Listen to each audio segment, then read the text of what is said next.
What if bumalik yung ex mo na sobrang mong minahal dati? Ang sabi niya sa'yo, miss na kita, balik ka na. Ano kaya mararamdaman mo? Matutuwa ka ba? Kikiligin? Malulungkot? Ano kayang emosyon mo?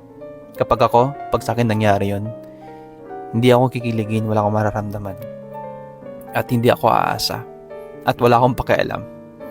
Kasi nung mga time na naghahabol ako sa kanya, nung mga time na halos umiyak ako gabi-gabi para lang isipin siya, nung mga time na halos itaya ko lahat, ibuhos ko lahat ng pagmamahal, attention at lakas ko sa kanya, hindi niya pinapahalagaan.